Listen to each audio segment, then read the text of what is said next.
The newsday continues here on One News Now. I'm Riza Diaz. Metro Manila mayors have agreed to suspend the confiscation of driver's license of traffic violators until the proposed single ticketing system takes effect. Justin Punsalang with the report. The MMDA, along with Metro Manila mayors and the LTO, are still finalizing the parameters for the single ticketing system in the metro.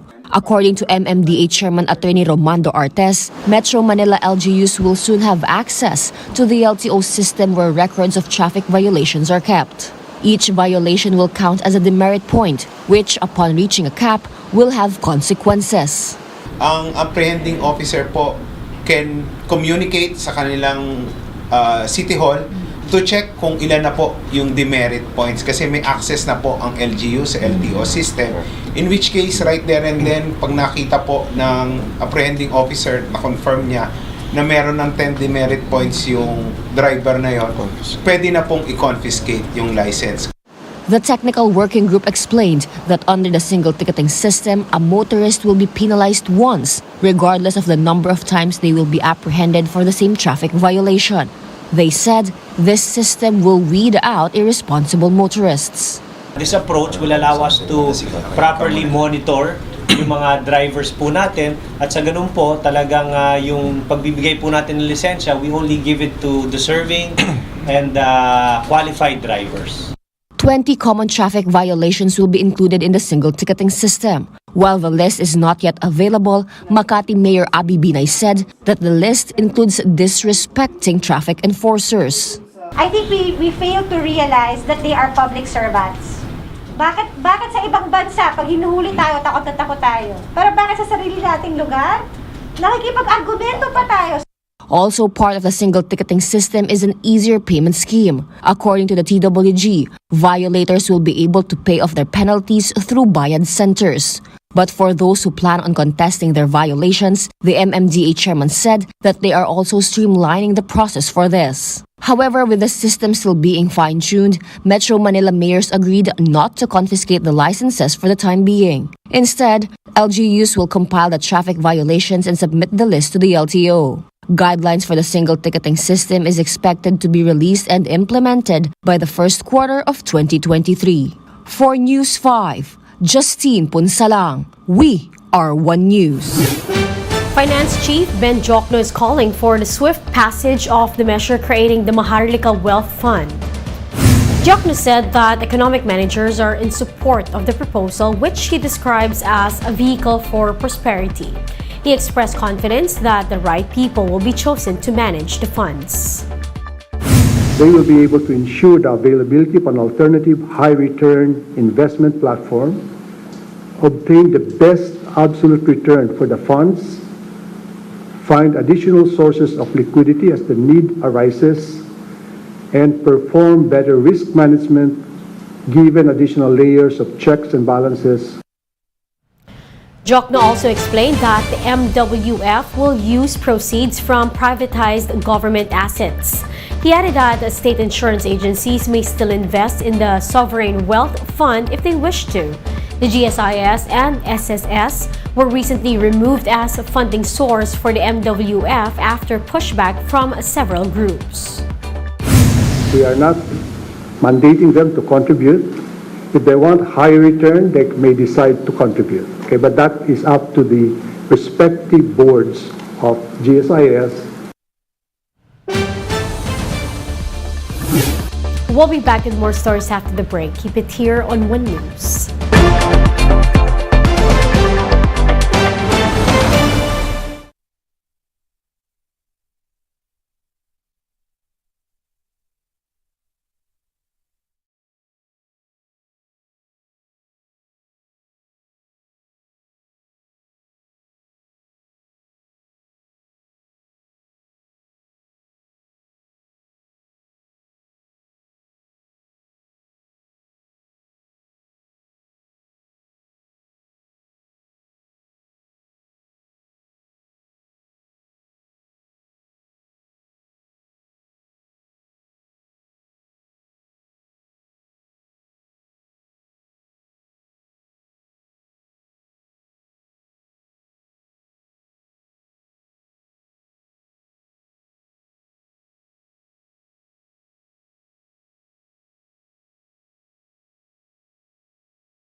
still watching One News Now, I'm Riza Diaz. The wake of singer Jovit Baldovino has been open to the public. The Baldovino family said they've been receiving outpouring support and love amid the singer's untimely death. The Pilipinas Got Talent winner died from a possible aneurysm after recovering from a mild stroke. Several of Baldovino's fans came all the way from Manila to pay respect to the singer at their home in Rosario, Batangas. His remains will be laid to rest on December 14. Let's now take a quick look at today's other top stories. The Metro Manila Council is finalizing the guidelines on the proposed single ticketing system. But until the policy is in effect, NCR mayors have agreed to suspend the confiscation of licenses. Tropical Depression Rosal continues to maintain its strength over the Philippine Sea. Rosal is seen enhancing the northeast monsoon, which could bring occasional gusts of strong winds over northern Luzon. And the NU Pep Squad takes back the UAAP cheer dance title with an aerobics-inspired routine. NU flexed their way up from third place finish last year, dancing to retro songs like Holding Out for Hero and Footloose. And those are the top stories of the hour. Join us later at 12 noon as we continue to monitor the day's biggest stories. You can also catch One News on Signal Play app. Register for a free account now at www.signalplay.com and stream One News live anytime, anywhere. I'm Riza Diaz. We are One News.